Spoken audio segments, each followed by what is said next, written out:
네,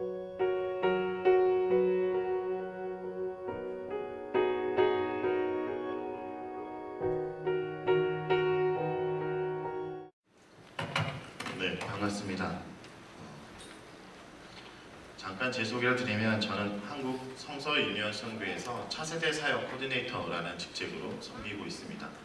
이건 아이들이 태어나서부터 청년이 되기까지 어떻게 말씀을 묵상하고 또 말씀을 배워야 될지, 어떻게 그들을 섬겨야 될지라는 것을 코디네이터를 하고 있고, 또 청소년 아이들은 그들이 큐티를 할 때 힘들고 또 어려운 부분들을 직접 찾아가서 도와주는 코치 일들을 하고 있습니다.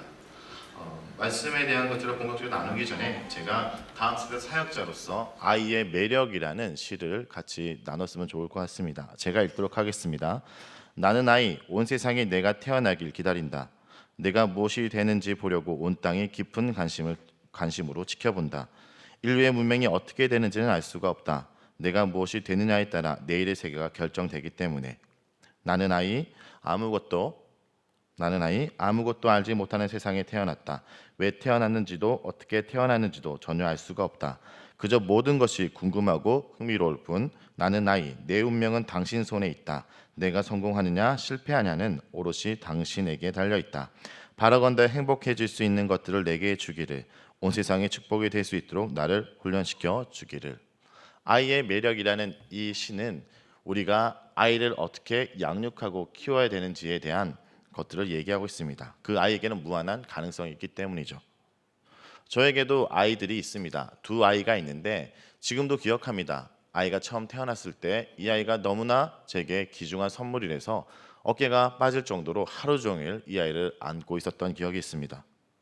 만약 자녀가 있는 여러분들이라면 이런 것들을 경험했을 것입니다. 이 아이를 눈에 넣어도 아프지 않을 것 같은 아이이죠. 그런데 청소년 사역을 하다 보면 이 아이가 나중에 어떻게 보냐, 눈의 가시로 변합니다. 네. 눈에 넣어도 아프지 않을 것 같으니까 눈의 가시로 변하는 것이죠. 그럴 때마다 그때를 생각해야 됩니다. 이 애가 처음 태어났을 때 하나님이 나에게 주신 귀한 선물이라고 했던 그 감격의 시간으로 돌아가서 우리는 다시 한번 생각합니다. 이 아이가 내 아이가 아니라 하나님의 아이로 키워야 된다는 사명이 내게 있다는 것을 말입니다. 제게도 이 아이의 이름을 이렇게 지었습니다. 첫째는 하영, 둘째는 하민, 하나님의 영광, 하나님의 백성. 저희 누님이 예나 예일 이런 예수님 시리즈로 했기에 질 수 없어서 하나님 시리즈로 이름을 지었습니다.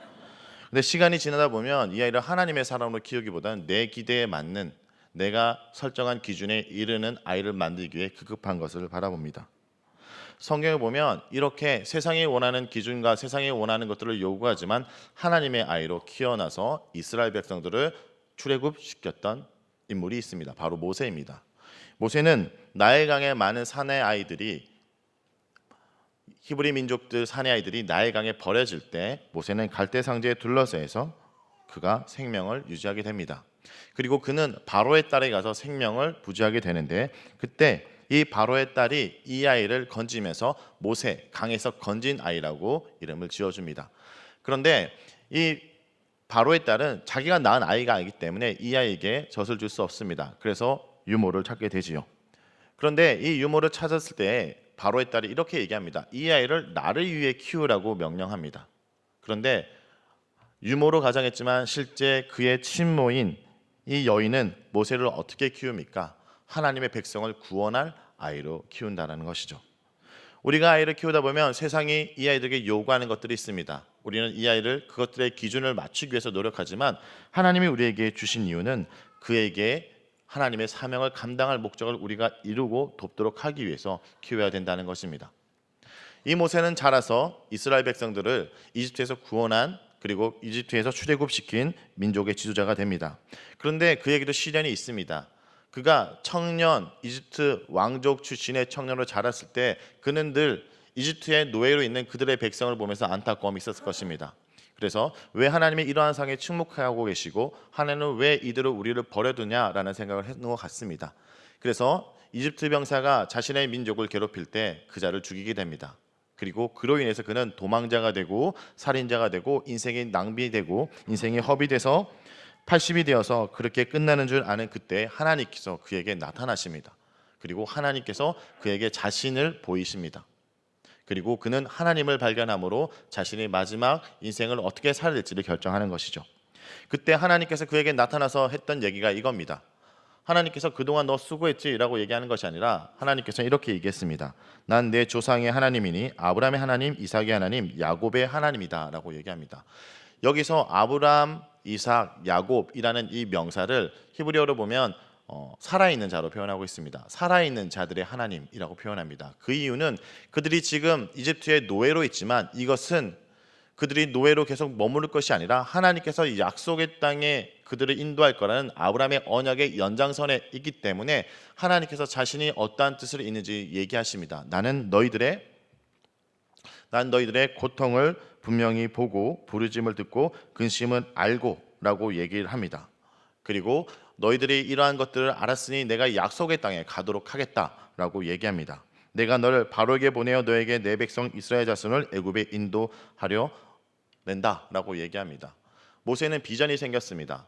하나님을 만날 때, 하나님이 어떤 분인지 알 때 비전이 생기는 것입니다. 여기 있는 청소년 아이들이 자신의 적성과 자신의 은사를 생각하기 전에 하나님을 만날 때 그들에게 비전이 생기는 것이죠.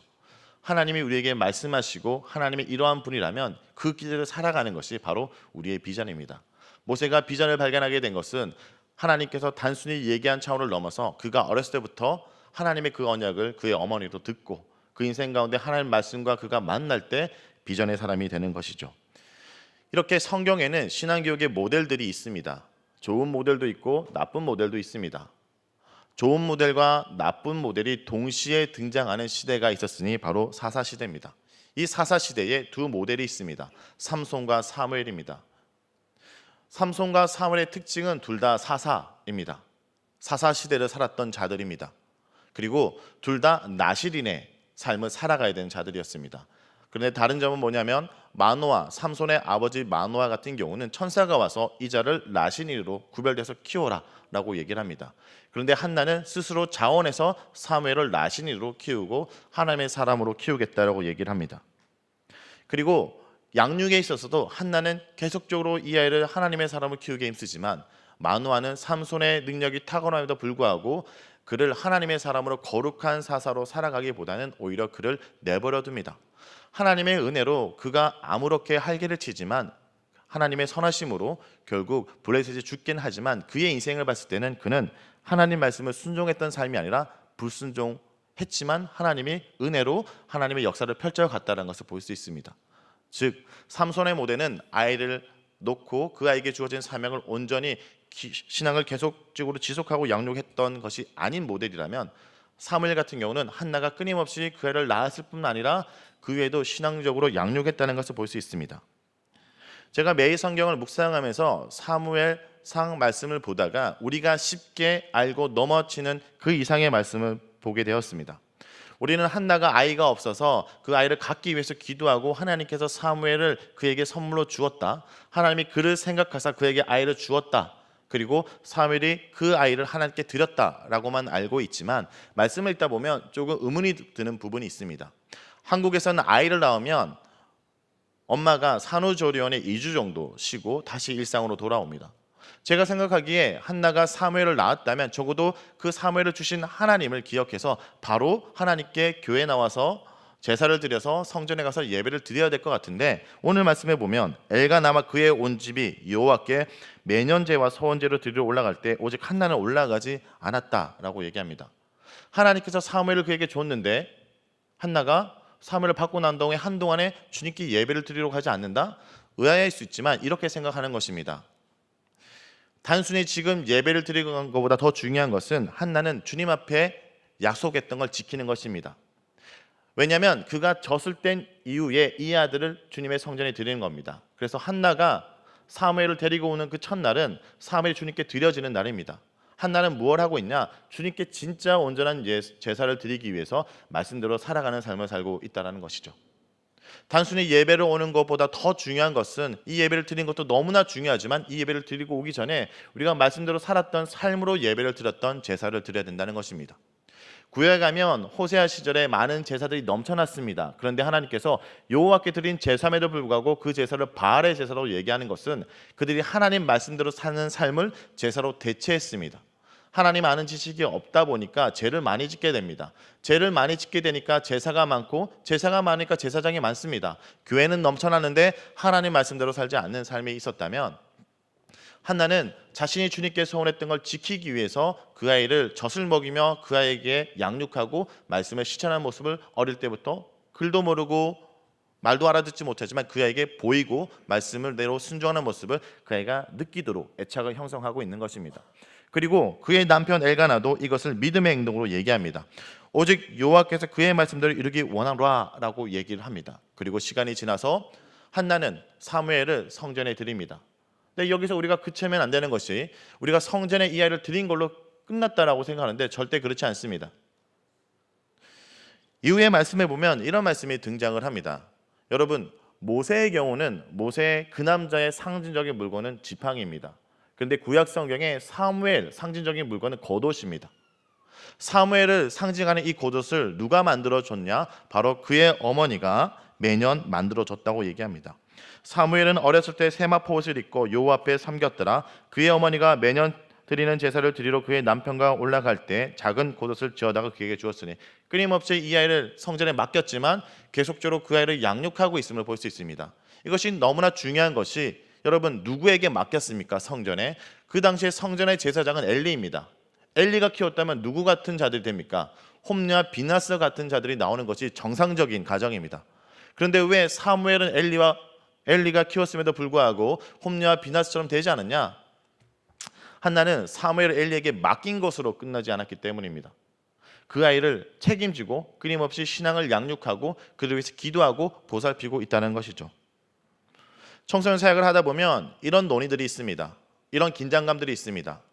다음 세대에 대해서 과연 누가 책임을 져야 될까라는 논의들이 있습니다. 사역자의 입장에서는 이럴 때가 있습니다. 내가 믿지 않는 자녀들은 케어를 하지만 믿는 집안의 자녀들은 가정에서 좀 케어를 해야 되지 않을까라는 생각을 가집니다. 또 가정에서는 이렇게 생각할 수 있습니다. 이 아이가 이렇게 오랫동안 교회를 다녔으면, 교회에서 그만큼 배웠으면 신앙이 성장해야 되는데 왜 이대로 있을까라고 얘기를 하죠. 이것은 서로가 서로에게 이 아이의 신앙에 대한 전적인 최종적인 책임을 넘기고 있는 부분들을 보는 경우가 있습니다. 제가 사랑의 교회를 봤을 때는 전혀 그렇지 않은 것 같습니다. 그러나 한국 교회에 이런 모습이 있다는 것입니다.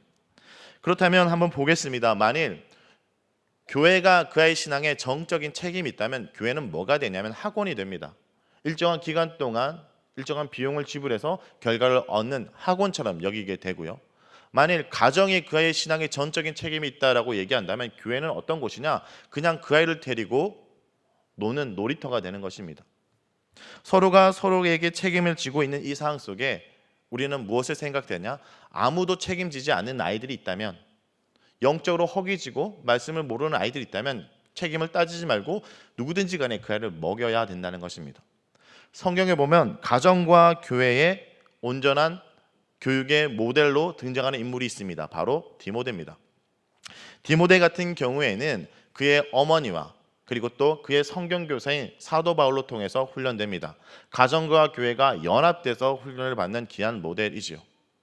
연합단 교회, 가정과 교회가 연합해서 같이 예배를 드리고 여러 가지 교육에 대한 시스템을 생각할 수 있지만 근본적으로 이 교육은 이겁니다.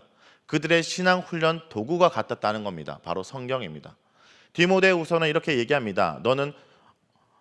너는 배우고 확신한 일에 거하라 라고 얘기합니다. 어려서부터 바로 알았던 성경이라는 것이고, 지금 어려서부터 성경을 어머니로부터 배웠고 지금 또 성경교사인 사도 바울을 통해서 배우고 있다는 것입니다. 어떻게 하면 다음 세대에게 성경과 하나님의 말씀을 전할 것인가를 고민하는 것이지 어떤 시스템이 다음 세대를 세우는 것이 아닙니다. 다음 세대를 변화시키는 것은 커리큘럼이 아니라 하나님의 말씀과 하나님의 사람이 만날 때 다음 세대가 예수 그리스도를 만나게 되는 것입니다. 그리고 이 말씀은 어떤 말씀이냐? 바로 이 말씀은 하나님의 사람으로 온전케 한다. being, 그러한 존재가 되게 할 뿐만 아니라 모든 선한 일을 행할 능력을 갖추게 하는 doing, 그런 사람이 되고 선한 일을 갖추는 하나님의 사람으로 살아가도록 한다는 것입니다. 그러므로 주일학교에 대해서 다시 한번 생각해 볼 때 우리는 주일학교가 어떤 것인지 생각해야 됩니다. 여러분, 주일학교를 주일 예배라고 하지 않습니다. 지금 여기 모인 이 장년부 예배를 장년학교라고 하지 아는데 왜 주일 학교는 주일 예배를 드림에도 불구하고 주일 학교라고 할까요? 그것은 그 속에 예배함과 교육이 동시가 있다는 겁니다. 무엇을 교육합니까? 바로 성경을 교육해야 되는 것입니다. 성경을 교육하는 것이, 성경을 가르치는 것이 다음 세대에 대한 우리의 사명입니다. 자, 그러면 우리가 다음 세대뿐만 아니라 저희들이 크리스천으로서 이 땅 가운데 살아가면서 성경을 한 번은 읽도록 하자고 했을 때 한번 생각해 보겠습니다. 성경은 총 몇 권으로 되어 있습니까? 네, 이렇게 유치한 질문을 드려서 죄송합니다. 66권으로 되어 있습니다. 그럼 66권을 우리가 다 읽어야 되는데, 여러분 이제 66권을 한 권씩 읽어 나갈 때 진짜 한 권을 읽는다고 했을 때 여러분 한 권을 빨리 읽기 위해서 요나서를 읽겠습니까? 아니면 창세기를 읽겠습니까? 출애굽기를 읽겠습니까? 유다서를 읽겠습니까? 그럼 실제로 따져보면 성경은 장단이라는 것이죠. 실제로 이해하기 위해서. 그러면 성경은 총 몇 장으로 되어 있는지 아시는 분 계신가요? 성경은 총 몇 장으로 되어 있을까요? 네, 10,000까지 넘어갔고요. 네, 지금 헤아리는 분들은 오늘 안에 헤아리지 못합니다. 1189장으로 되어 있습니다. 1189장을 내 인생 시간의 가운데 읽기로 했을 때 첫 번째, 이런 가능성이 있죠. 오늘부터 여러분이 은혜를 받고 성경을 하루에 한 장씩 읽고 적어도 이 중에 60%를 이해한다고 했을 때 얼마의 기간이 걸립니까? 한 3년 정도 걸립니다. 정확하게 얘기하면 1189일이 걸리죠. 그러면 이것은 불가능한 것 같습니다. 하루에 한 장을 읽고 이것을 온전히 이해하기는 우리 삶의 바쁩니다. 그러므로 여러분에게 기회를 드리겠습니다. 일주일에 한 장씩 읽고 나름대로 정리를 해 보십시오. 그러면 얼마의 시간이 걸릴 것 같습니까? 20년이 걸립니다. 그런데 이게 사실은 기존의 계단공과나 주일학교 커리큘럼의 형태였습니다. 아이가 태어나서 20살이 될 때까지 성경의 어떤 내용을 가르쳐서 그러한 인물로 만드는 것에 대한 도전했지만, 제가 청소년 사역 그리고 다음 세대 사역을 15년 했지만 이런 인물을 본 적이 없습니다. 이런 커리큘럼이 사람을 만들었던 것이 아니라는 겁니다. 하나님의 사람을 만드는 것은 하나님의 사람과 말씀이 만날 때, 그때 이루어집니다. 그러므로 어떤 커리큘럼을 잘 조직하는 것보다 더 중요한 것은 그 아이들과 함께 어떻게 말씀을 읽어나갈까를 고민해야 됩니다. 저희들이 그런 고민 가운데 성서 유니온에서는 6년마다 성경 66권을 날마다 읽어서 그 성경의 스토리 속에 살아가도록 하는 것을 저희들이 좀 계획하고 있습니다. 그래서 아이가 태어났을 때 QTI라는 미취학의 QT 교재부터 어린이 매일 성경, 청소년, 어른, 그리고 장년, 그리고 목회자들을 위해서 묵상과 설교라는 교재, 그리고 저희들이 지금 다시 작업하고 있는 매일 성경 실버, 하나님 나라 가기 전에 이 땅 가운데 삶을 잘 살아가고 마지막까지 하기 위해서 어른들을 위한 큐티 교재까지 저희들이 만들고 있습니다. 그런데 이 과정은 왜 중요하냐면, 여러분 다음 세대와 한 말씀을 하루에 같이 공유한다는 것이 너무나 중요합니다. 한 스토리가 흘러가야 됩니다. 한국에서 지금 여러분은 잘 모르시겠지만 도깨비라는 말을 하면 여기서 아주머니들이 공유라고 얘기합니다. 아시는 분은 이미 그걸 보셨다는 뜻이고요. 네. 왜냐하면 한 드라마가 흘러가면 그 속에 나오는 스토리가 흘러가죠. 예를 들어 지금 한국에서 촛불하면 탄핵 이렇게 얘기를 하죠. 이런 스토리가 흘러가고 있으며 공감대가 형성하고 있다면, 여러분 영적인 공감대가 다음 세대와 어떤 것들이 지금 흘러가고 있습니까? 매일 성경을 하고 있고 묵상을 같은 부분을 하고 있다면 지금 전도서를 하고 있는데, 전도서를 하고 있는 사람들에게 인생하면 허무라고 얘기합니다. 그리고 미가서를 보는 분들에게 미가서 하면 정의라고 얘기할 수 있습니다.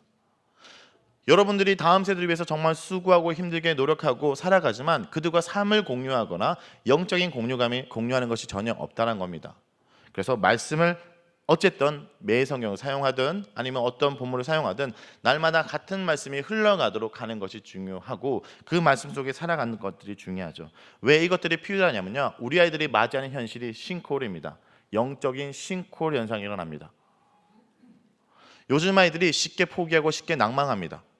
그것은 요즘 아이들이 너무나 환경적으로 힘들어서가 아닙니다. 우리 여기 중고등부 친구들 오늘 찬양인데 너무나 아름답지만 돌아보면 얘네들이 너무 힘들지만 우리 여기 있는 어르신들보다 삶이 힘들지 않습니다. 그런데 왜 요즘 애들은 더 연약하고 약하고 쉽게 포기하냐?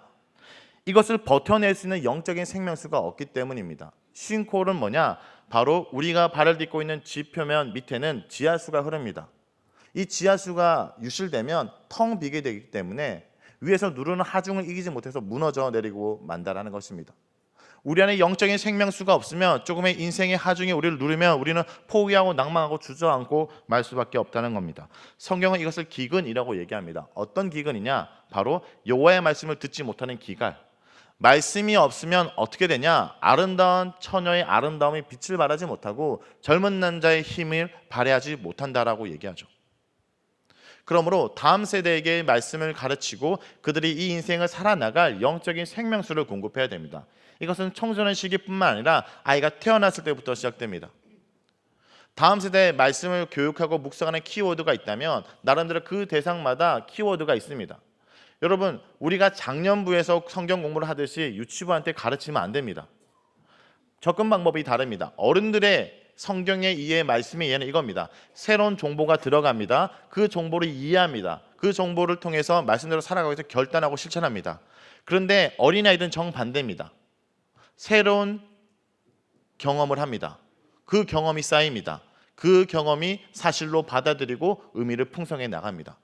즉 하나님의 사랑이라는 단어를 어린아이들은 언어로 가르치는 것이 아니라 체험하도록 하는 것이죠. 엄마를 통해서 울면 달려오고 내가 배고프면 먹이는 것을 통해서 엄마라는 사랑을 경험하고 체험함으로 엄마의 사랑, 부모님에 대한 사랑이 하나님에 대한 사랑까지 이어지는 것이죠. 그러므로 유치부 때는 필요한 것은 뭐냐면 함께입니다. 부모들과 함께. 유년부 때는 이 아이들이 글을 읽기 시작하기 때문에 성경을 읽는 재미를 느끼도록 재미있는 활동과 함께 성경을 읽도록 하는 것이 필요합니다. 그래서 저는 아이들과 할 때 오늘 말씀을 오전에 내가 읽고 이 말씀을 같이 해당 본문을 갖고 나눌 때 어떤 게임을 할까 가끔 생각을 합니다. 초등부 아이들은요, 습관입니다. 거룩한 습관을 기르는 겁니다. 그래서 초등부 사역에서 가장 중요한 것은 상품입니다. 네, 상품을 정해놓고 달란트를 많이 받는 아이가 차지하도록 하면 아이들이 정말 열심히 합니다. 그런데 이 사역을 중등부에 적용하면 안 됩니다. 상품의 가치가 너무 비싸기 때문에 이게 도저히 안 되고 또 이 상품으로 아이들을 다룰 수 없습니다. 왜냐하면 이 상품과 어떤 상을 타는 걸로 아이들이 도전하게 될 때 결국 말씀이 주는 유익을 누리는 것이 아니라 상품으로 그 기쁨을 대체하기 때문이죠. 그러면 우리 중학교 아이들에게 필요한 건 뭐냐면 이겁니다. 자신을 이해해주는 대상이 필요하다는 것입니다. 그리고 중고등부 아이들은, 중등부 아이들은 특히 나를 이해해주는 모임, 나를 이해해주는 대상을 통해서 그 사람의 말을 듣습니다. 청소년 아이들은 맞는 말을 따르는 것이 아니라 자기가 좋아하는 사람의 말을 따릅니다. 자기 마음을 알아듣는 사람들이 필요한 것이죠. 그리고 고등학생들에게 경우에는 자기가 읽는 것을 탐구하고 이해하면서 내용 파악을 해야 됩니다. 더 이상 모르는 상태로 그냥 받아들이는 것이 아니라 고민하게 되는 것입니다. 그렇게 본다면 교회 안에 여러 아이들이 있는데 우리가 중학교 여기 있는 아이들을 얼마나 이해하고 접근하는지를 한번 생각해 보겠습니다. 이것은 다중지능입니다. 아이들은 하나님께서 그들에게 탁월한 각자의 영역이 있습니다. 언어지능이 있고 논리수학지능이 있고 공간지능이 있고 신체운동지능, 음악지능, 인간친화지능, 자기성찰, 자기자연지능이 있습니다. 그런데 교회에서 대부분 주목받고 칭찬받는 애들은 어떤 지능이 뛰어난 애들일까요? 음악지능이죠. 우리 성가대도 하셨고 지금 이 앞에 찬양을 인도했던 음악적인 지능 애들은 칭찬을 받습니다. 그리고 또 이런 애들 칭찬받겠죠. 언어지능, 말을 좀 잘하는 친구들, 성경 공부 시간에 눈치껏 잘 대답하는 친구 칭찬을 받죠. 그런데 논리수학지능, 해결을 맞지 않는 이상은 칭찬받을 일이 잘 없습니다. 공간지능, 크리스마스 때 데코를 하지 않는 이상은 그렇게 칭찬받을 일이 없고요. 특별히 신체운동지능이 뛰어난 애들, 정말 밖에서는 뛰어다니는데 교회에서 이렇게 앉아있는 게 너무 힘듭니다. 그리고 인간 친화지능 아이들 생각해 보십시오. 얘네들은 칭찬을 받을 수도 있고 야단을 맞을 수 있습니다. 첫 번째, 친구를 전도를 하고 잘 데리고 온다 칭찬을 받지만 와서 떠든다고 야단을 맞을 수도 있습니다. 아이들이 가진 특별한 은사들이 다 있는데 교회에서 특정한 대상들만 돋보인다면 우리는 어떻게 되냐? 주일날 여러분 이거부터 먼저 하길 바랍니다. 주일날 만나는 아이들마다 그들에게 어떤 말꾸러미, 그들을 격려하고 칭찬할 말꾸러미를 준비하시기 바랍니다. 이 아이들은 세상에서 비교당합니다. 세상에서 세상이 주어준 숫자로 너는 몇 등이야, 너는 몇 점이야, 너는 키가 얼마야, 너는 몸무게가 얼마로 비교당하는 이 아이들이 교회에 와서 진짜 자신의 존재를 우리 어른들을 통해서 말씀을 묵상하고 말씀 통해서 관점을 가진 그 어른들을 통해서 마음이 회복되기 원합니다. 제가 동네 마을 어귀에 어릴 때 이런 분이 계셨습니다. 눈이 안 보이시는 분인데 이분은 마을 어귀에 앉아 있으신 이 할아버지에게 아이들이 찾아갑니다. 그 아이들 찾아가면 그 할아버지가 아이들의 깃볼을 만지면서 이렇게 얘기합니다. 너는 장군감이야. 너는 대통령감이야. 너는 뭐 의사가 될 거야. 이런 얘기를 합니다. 저도 신기해서 갔습니다. 매번 갔는데 매번 달라지긴 하는데 하여튼 갑니다. 너무나 기분이 좋습니다. 나에 대해서 칭찬하고 기대하는 사람이 있다는 것. 우리 아이가 교회로 온다는 게 그거 아니겠습니까? 나를 사랑하고 나를 받아주고 세상이 아니라 하나님의 관점으로 얘기해 주는 분들이 있다면 오게 된다는 겁니다. 이것이 신앙 성장의 단계이기도 합니다. 어떤 사람이 교회를 올 때 이 단계를 거칩니다. 첫 번째, 부모님이 다니기 때문에 나도 다니게 되는 가입적 믿음의 단계가 있죠. 아니면 누군가 전도해서 내가 교회를 가기로 선택했던 선택적 믿음의 단계가 있다면 그 다음 단계는 뭐냐? 관계적 믿음입니다. 여기 와서 누군가를 사귀입니다. 뭐 어른들도 마찬가지죠. 누구 집사님이나 누구 사람을 사귀어서 거기서 이 관계 때문에 교회를 다니는 단계의 믿음이 있습니다. 그 다음 단계는 뭡니까? 바로 그런 관계적 믿음 가운데 하나님을 체험해서 경험적 믿음으로 갑니다. 그 다음 단계는 뭡니까? 이제 그런 하나님의 은혜를 경험한 다음에 내 것으로 받아들여서 날마다 말씀을 묵상하고 어디든지 하나님의 삶을 살아가는 소유된 믿음에 대한 단계로 나아가는 것이죠. 말씀을 통해서 여기까지 가도록 하고 특별히 소유된 믿음을 갖기 위해서는 이 말씀을 스스로 보도록 하는 훈련을 해야 됩니다. 그런데 실제 말씀 사역과 말씀 묵상의 현실에서는 이렇게 이상적이지만 않습니다. 실제 일어나는 일들을 말씀드리겠습니다. 아이들과 내가 큐티를 해야겠다라고 하지만 막상 현실에서는 어떤 일들이 일어나냐? 애들이 안 옵니다. 나 혼자만 덜렁 와 있습니다. 아이들이 와서 기껏 와서 말을 안 합니다. 말을 시키는데. 그리고 큐티도 해오지 않습니다. 성경책도 들고 오지 않습니다. 얘네들 왜 이럴까라는 생각을 많이 합니다. 사람들이 연구합니다. 이 청소년 얘네들은 도대체 왜 이럴까라는 여러 가지 학설들이 있는데 제가 좀 받아들이는 학설들을 좀 모아왔습니다. 첫 번째는 이겁니다. 여기 중고등부 친구들은 이 사진을 보면 모를 거지만 우리 어르신들은 충분히 이해할 겁니다. 첫 번째, 얘네들이 왜 이런가? 첫 번째, 얘네들은 소독을 안 해서 그렇습니다. 우리는 어릴 때 입을 벌리고 팔을 젓고 소독제를 따라가면서 우리 안에 더러운 병균들을 다 죽였는데 얘네들은 너희는 이거 모르지? 이게 뭔지 모르지? 이거 어르신들은 어릴 때부터 이렇게 정화를 했어. 그런데 요즘 애들 편해서 그렇다는 얘기를 합니다. 또 하나는 이겁니다. 교육이 산으로 가서 그렇다는 얘기를 합니다. 이게 뭐냐면 제가 전도사 때 분명히 이번 수련회 바다로 가는데 애들이 등산 잠바를 다 입고 옵니다. 학교에 아침 조회를 하는데 산악회가 돼버렸습니다. 얘네들이 하나의 제품을 다 사고 유행처럼 도는 거죠. 그래서 등산복을 입고 왔다 해서 그때 당시 교육이 산으로 갔다라는 얘기를 합니다. 얘네들의 위력이 얼마나 대단하냐면 얘네들의 구매력이 엄청나서 한국에 있는 많은 우리 업체가 노스페이스 말고도 여러 아웃도어 제품이 생겨났는데 지금 누가 입냐면 애들은 안 입고 얘네들이 사놓았던 것을 할아버지, 할머니 그리고 엄마, 아빠. 그래서 교회에서 어디 분명히 체육대를 가는데 등산회를 가는 것 같은 현상이 또 벌어지고 있습니다. 그리고 또 요즘 애들이 왜 그럴까라는 것 중에 가장 설득되는 것은 이겁니다. 이게 각골 문자인데요. 이 당시의 문자를 해석하면 이런 뜻입니다. 요즘 아이들 못 말린다는 겁니다. 그러니까 이 당시에도 사춘기 애들은 못 말리는 아이들, 이해되지 않는 아이들이란 겁니다. 그래서 많은 청소년 사역자들이 부모님을 만나면 위로하면서 이렇게 얘기합니다. 괜찮습니다. 얘네들을 내 사진을 찍어보니 얘네들의 뇌가 미친 사람의 뇌와 똑같습니다. 얘네들 잠깐 미친 겁니다 라고 얘기합니다. 그렇게 하면 위로는 되지만 제 마음속에 아이들이 미친 사람을 취급하는 것 같아서 이 얘기가 어디서 나왔는가라고 살펴보니 내각이 발달되면서 이 아이들이 설명되기 시작합니다. 이미 서울시 교육청에서는 아이들의 뇌는 공사 중이라고 홍보를 붙이고 있습니다. 이게 무슨 뜻이냐? 아이들이 태어나면 가장 먼저 발달되는 부위는 뇌간이라는 부분입니다. 뇌간은 사람이 살기 위해서 숨쉬고 체온 조절, 맥박 조절을 하는 것이 뇌간 부분입니다. 얘가 형성되면 사춘기 때나 10대 때 번영계라는 것이 활성화됩니다. 감정과 기억과 식욕과 성욕이 왕성한 거. 그래서 감정이 극단적으로 치우고 감정이 극에 달하기도 하고, 엄마가 말한 쓸데없는 걸 기억해서 엄마 그때 이거 사주기로 했잖아 하고 쓸데없이 기억을 많이 하기도 합니다. 그리고 본능에 충실하고 또 먹었는데 돌아서서 또 먹습니다.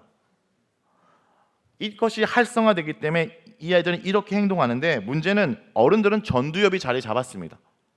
감정 조절, 기획, 조직, 우선순위, 판단, 결과 예측을 하기 때문에 내 감정이 어느 선까지 그쳐야 되는지를 예측을 합니다. 내가 내 본능과 나의 욕구가 있지만 이것이 어느 정도까지 어떻게 통제되는지를 압니다. 그런데 아이들은 아직 전두엽이 자리 잡지 않았기 때문에 오히려 이게 활성화되면서 어떤 사건의 경험으로 내가 여기까지 먹어야겠구나, 내가 여기까지 감정을 추스려야겠구나라는 것이 그어지는 시기이죠. 그러므로 이 시기에 부모와 아이들의 대화가 이렇게 이루어집니다. 1층에서 아직 자라지 않은 아이들이 2층에 있는 부모에게 이렇게 얘기합니다. 이성적으로 논리적으로 말하는 어른들은 말이 안 통해. 내 마음은 몰라 라고 얘기를 하고, 그 위에 있는 2층에 있는 어른들은 아이들을 보면서 너 도대체 왜 그러니? 라는 얘기를 하죠. 10대 아이 부모와 이루어지는 대화는 내 마음은 몰라? 너는 왜 이러니? 라고 얘기합니다. 그런데 이것은 이렇게 생각하셔야 됩니다. 왜 이러냐? 그 아이가 자신의 감정의 주인, 주체가 되기 위해서 이러는 겁니다. 영적인 부분에서도 마찬가지입니다. 영적인 부분에서도 이 아이는 패러다임 시프트가 일어납니다. 신앙의 패러다임 시프트. 엄마의 하나님, 아빠의 하나님, 목사님의 하나님, 선생님의 하나님이 아니라 나의 하나님으로 받아들이기 위해서 질문합니다. 그래서 이 당시 아이들이 이런 질문을 많이 합니다. 근본적인 질문을 많이 합니다. 하나님은 살아계신 거 같지 않아요? 하나님이 살아계시다면 어떻게 이럴 수 있죠? 라고 말하는 것은 이 아이가 믿기 싫은 것이 아니라 진짜 믿기 위해서 질문하는 것이죠. 가끔 부모님들이 놀라서 찾아옵니다. 우리 아이가 주일학교를 아주 우수한 성적, 우습게도 아니고 우수한 성적으로 졸업하는데도 불구하고 이상한 질문을 한다는 겁니다. 그런데 그 아이는 진짜 믿기 원한다라는 겁니다. 그러면 이 아이들에게 어떻게 해야 되냐? 바로 말씀을 통해서 하나님을 질명하는 거죠. 말씀을 통해서 하나님을 발견함으로 나를 발견하는 것. 모세가 하나님의 말씀을 발견함으로 내가 어떻게 살아야 되는지를 나를 발견하게 됩니다. 이거 직면입니다. 실제로 저에게 아이들이 질문합니다. 부모님에게 질문했다가 또 주변에 있는 사역자에게 질문했다가 혹시 야단 맞을까 봐 몰래 질문합니다. 묵상을 하다가 헌금에 대한 본문이 나오니까 저한테 질문합니다. 코치님, 묵상 중에 도움이 필요한데 헌금을 드리는 이유가 뭔가요? 얘는 진짜 헌금을 의미 있게 드리기 위해서 질문하는데 이 질문이 때로는 어떻게 들리냐? 너 헌금 어떻게 했어? 라고 들릴 수 있습니다. 아이들의 질문에 대해서 우리가 대답함에 있어서 얼마나 그들의 눈높이에 맞춰서 성경교육은 일방적으로 대중을 놓고 전하는 것이 아니라 그들의 삶 속에 들어가서 같이 나눠야 될 필요가 있습니다. 어떤 아이가 이런 메일을 저에게 보냈습니다. 목사님, 큐티를 하다 보니까 주일을 거룩하게 지키라는 본문이 있는데 너무 고민이 있습니다. 나는 고3인데 내일 시험을 치는데 내가 교회 아침에 예배를 드리고 찬양팀도 하고 3시까지 해서 교회도 요즘 한국교회는 3시면 다 마칩니다. 마쳤는데 밤이 되기까지 내일이 오기까지 시간이 너무 남습니다. 나 공부하면 안 됩니까? 라는 질문을 합니다. 왜 그러냐? 많은 아이들 대상으로 설교나 메시지를 전하다가 주일날 예배를 드리지 않은 아이들에게 주일은 하나님의 것이야, 주일은 온전히 주님께 드려야 될 얘기를 하다 이미 잘하는 애들이 내가 잘못했나? 내가 어제 교회를 끝나고 개콘을 봤는데 이거 정말 잘못된 거인가? 이라고 생각하기 시작하는 것입니다. 그러니까 말씀이 그들 속에 들어가서 어떻게 적용되고 어떻게 내면화되는지를 우리가 보살펴 필요가 있다는 것이고, 또 아이들이 그런 질문할 때 어떻게 되냐? 첫 번째, 아이들이 질문할 때 그 질문 자체를 리스펙, 존중해야 됩니다. 너가 왜 이런 질문해? 라가 아니라 이런 질문을 함으로 그 아이는 자신의 믿음을 받아들이는 계기가 되는 것이죠. 그러므로 아이들의 질문에 정답을 얘기하려고 하지 말고 일단은 그 질문을 존중하고 정석껏 정직하게 대답할 필요가 있습니다. 왜냐하면 아이들은 정답을 따르는 것이 아니라 자기 말을 듣고 자기 마음에 좋아하는 사람을 따르게 됩니다. 누가복음 15장을 보면요, 이 아이들에 대해서 우리가 어떤 시각을 가져야 될지를 좀 얘기합니다. 누가복음 15장에 탕자라는 말은 없습니다. 어쩌면 우리가 탕자라는 것을 붙였는지도 모릅니다. 누가복음 15장의 이 둘째 아들은 잃어버린 아들입니다. 누가복음의 흐름은 어떻게 진행되냐? 예수님이 이 땅 가운데 잃어버린 자들을 찾기 위해서 이 땅 가운데 오셨습니다. 그래서 죄인들과 세리들을 만나고 있는데 그것을 본 서기관들과 바리새인들과 종교 지도자들이 예수님께 비난합니다. 그때 예수님이 이렇게 얘기합니다. 예수님의 시선은 이겁니다. 그들이 탕자가 아니라 잃어버린 아들이라는 시선입니다. 탕자의 비유라면, 우리가 탕자의 비유로 끝난다면 우리는 메시지가 이렇게 될 겁니다. 주님께서 기다리니까 너가 돌아와라는 메시지지만 1차적인 포인트는 돌아오는 것이 아니라 잃어버린 아들을 너가 찾으러 가라는 것이죠. 예수님이 잃어버린 아이들을 찾기 위해서, 잃어버린 자녀들을 찾기 위해서 이 땅 가운데 오셨습니다. 그런데 그런 예수님을 통해서 죄인들과 어린 것을 비난하는 그 종교 지도자들에게 이렇게 얘기합니다. 만일 주인이 양을 잃어버렸다면 찾으러 가는 것이 당연한 것이 아니냐? 만일 주인이 드라크마를 잃어버렸다면 찾으러 가는 것이 당연한 것이 아니냐? 아들이 잃어버렸다면 그 아들을 기다리는 아버지의 마음을 안다면 찾으러 아들이 오는 것이 아니냐? 오신 아들이 예수 그리스도고 오히려 그곳 가운데 있지만 아버지의 마음을 모르는 아들이 맏아들입니다. 그러면 누가복음 15장에는 아들, 잃어버린 아들이 2명입니다. 그 집에 있지만 아버지와 마음을 공유하지 못한 아들도 잃어버린 아들, 그리고 아버지를 돌아서서 멀리 떠났던 이 탕자도 잃어버린 아들. 그러면 여러분, 우리가 이 교회에 머물지만 우리가 주님 앞에 잃어버린 아들이 되지 않기 위해서는 어떻게 되냐? 그들을 찾아 나서야 됩니다. 다음 세대들을, 그리고 하나님의 자녀로 지금 있지 않은 아이들을 찾아 나가야 되는 것이죠. 이 얘기에 대해서 이 누가복음 15장을 팀 켈러는 자신의 책에서 하나님을 탕부 하나님이라고 표현합니다. 상당히 이게 무슨 얘기인가 할당 놀라지만, 이 프로티컬 갓이라는 뜻은, 프로티컬을 여기서 제멋대로 구는 뜻도 있지만 무모할 정도로 씀씀이가 해프다. 다시 좀 더 의미를 해석하면 하나님은 앞뒤재지 않고 아낌없이 다 내주는 아버지, 우리를 위해서 자기 아들을 이렇게 다 내주는 하나님이라면 그 은혜를 받은 우리는 어떻게 됩니까? 그 은혜를 기억해서 찾아가야 됩니다. 아이들의 삶 속에 찾아가야 됩니다. 제가 그래서 시작된 것이 큐티 코치라는 사역입니다. 아이들이 어디 있든지, 한 명이든지 두 명이든지 상관없이 그들을 찾아갔습니다. 그리고 그들 찾는 과정 가운데 하나님이 준비한 많은 아이들을 만납니다. 첫 번째 아이들은, 저 노란색을 입은 아이는 동두천의 영산고등학교에 다니는 아이인데, 제가 말씀을 보고 기도하기 위해서 그 학교 가운데 기도 모임을 만듭니다. 그런데 그 모임이 잘 되지 않아서 큐티 모임을 하게 되고, 큐티 모임을 인도하는데 어떻게 되는지 도움을 받기 위해서 제가 가게 됩니다. 그리고 그 모임이 지속되고 있습니다. 한 영혼이 주님께 돌아오고 한 영혼을 만나갈 때 이러한 일들이 일어나는 것이고요. 또 저 옆에 있는 친구들은 고3 친구들입니다. 한국에서 고3은 가장 바쁜 친구들, 건드려서는 안 되는 친구들입니다. 근데 이런 친구들이 저한테 오라고 했기 때문에 당장 달려갔습니다.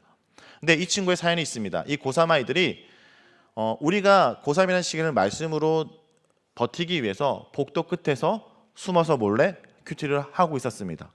그 모습을 본 선생님이 너네들 여기서 하지 말고, 선생님이 발각되는데 선생님이 하지 말라는 얘기를 하는 것이 아니라 그 선생님이 다행히 하나님의 인도로 그 선생님이 믿는 선생님이어서 교실을 마련합니다.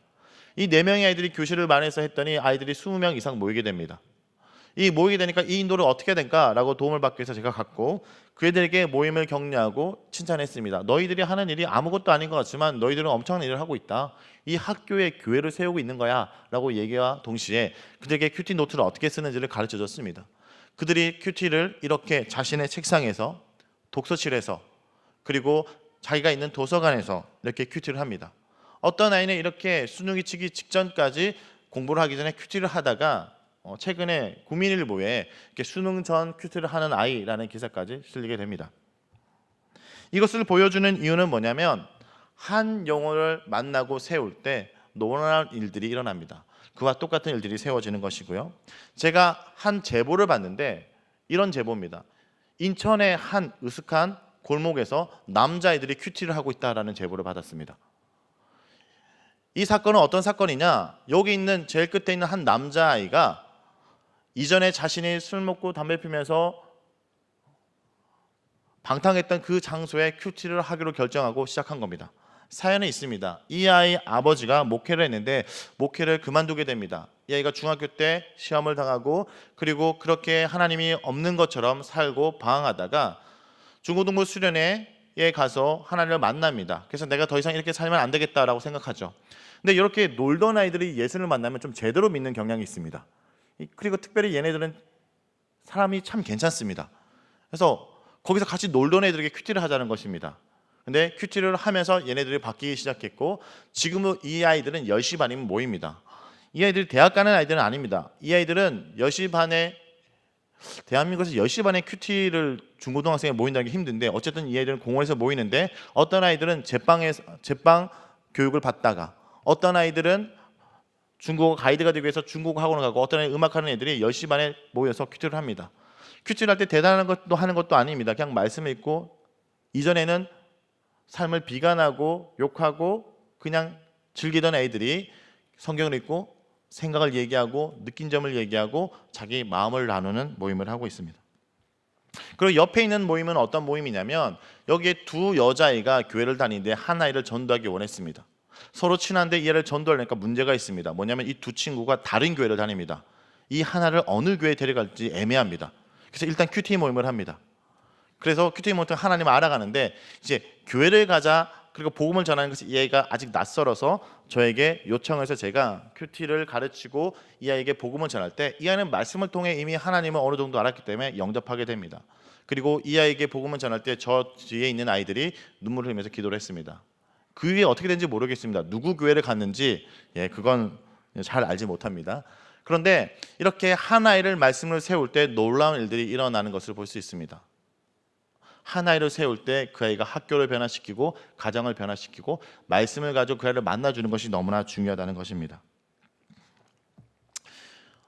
저에게 편집자로 사역을 할 때 한 책이 왔습니다. 수능을 앞둔 일주일 전에 이 책이 왔고 이 책의 내용은 이런 거였습니다.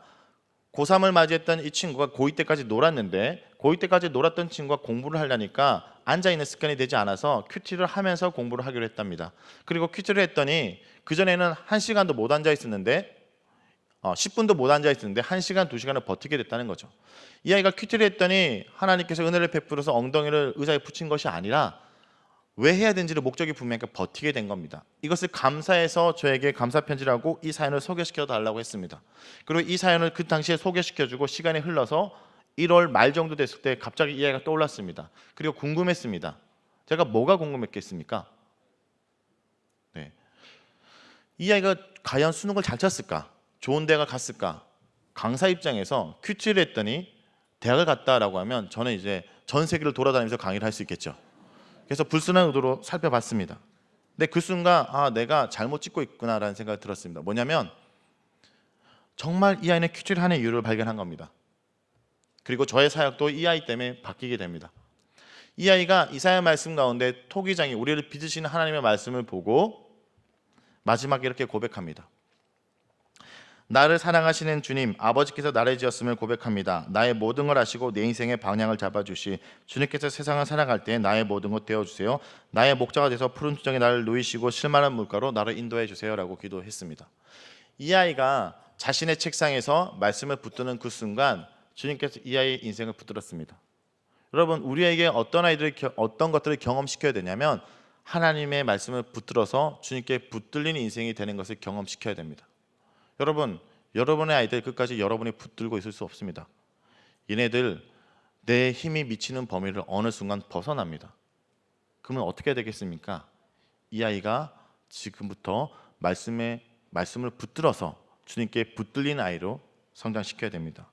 이렇게 한 아이를 키우는 것은 우리 하나의 노력이 있어서가 아니라 이 교회가 한 아이를 키우는 데는 온 마을이 필요한 것처럼 우리 교회 공동체가 말씀을 읽고 말씀을 사모하고 말씀을 가르치고 말씀으로 건면하는 그런 공동체를 만들어야 됩니다.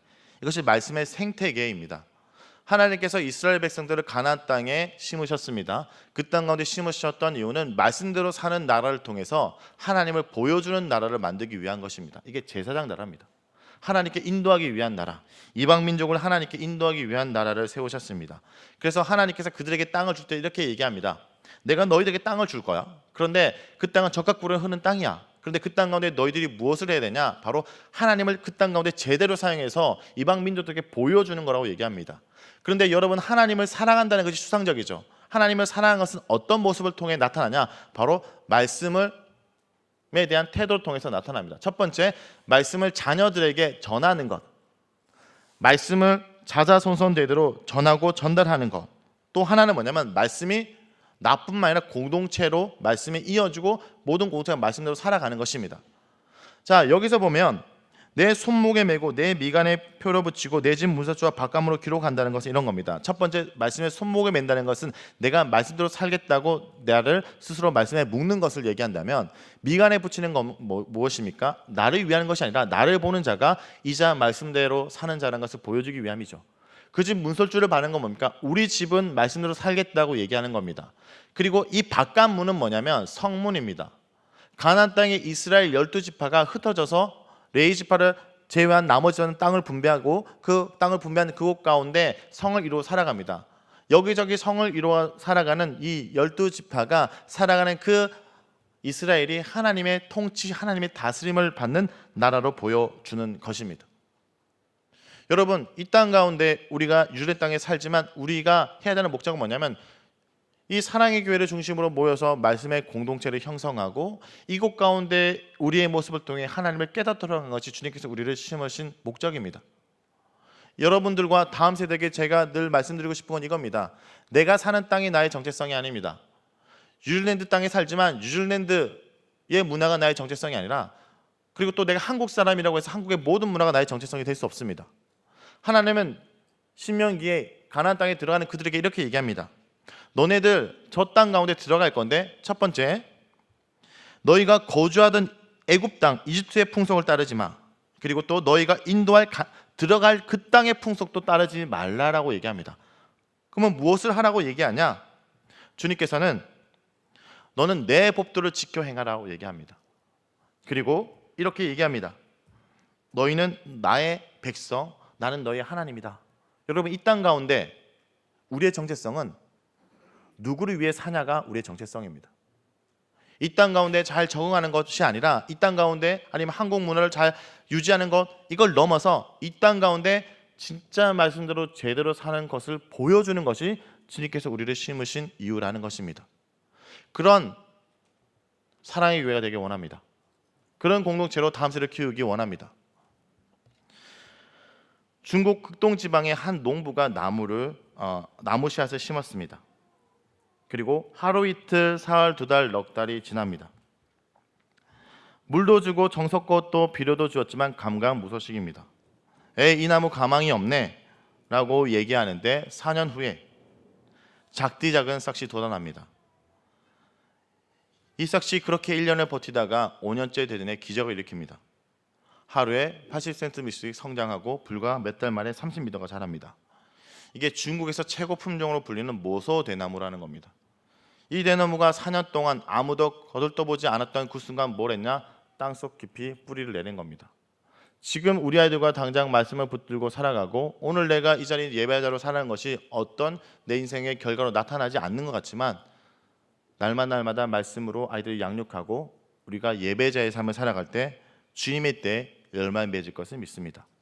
그날을 간절히 바라며 살아가는 성도 여러분 되길 간절히 기도드립니다. 제가 기도하겠습니다. 하나님 아버지, 감사드립니다. 우리 한 손에 다음 세대를 허락하시고 또 다른 한 손에 말씀을 주셔서 이 말씀으로 섬기도록 허락하심을 감사드립니다. 말씀 맡은 자로서 다음 세대에게 말씀을 잘 전하도록 주님 붙들어 주시옵소서. 하나님, 이 땅 가운데 우리가 어떻게 살아갈지 참 고민스럽습니다. 여러 가지 격차가 있고 언어의 장벽이 있고 또 문화의 장벽이 있는 다음 세대를 어떻게 세워야 될지 우리의 지혜가 부족합니다. 그렇지만 주님, 가나안 땅의 풍속도 이집트의 땅도 풍속도 따르지 말고 하나님의 법도를 따랐던 주의 말씀을 붙듭니다.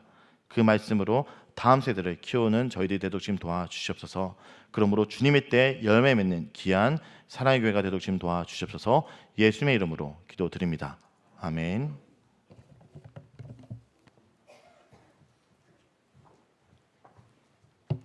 예, 귀한 말씀 감사합니다.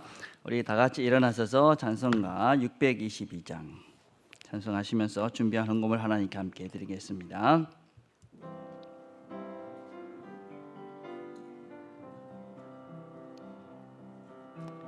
거룩한 밤 별빛이 찬란하다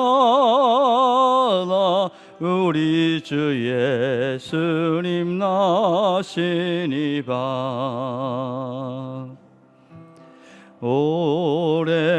오랫동안 죄악에 얽매여서 헤매던 우리 위에 오셨네. 온 땅이 주의 나심 기뻐하며 희망의 아침 밝아오도다. 무릎 꿇고 천사와 화답하라.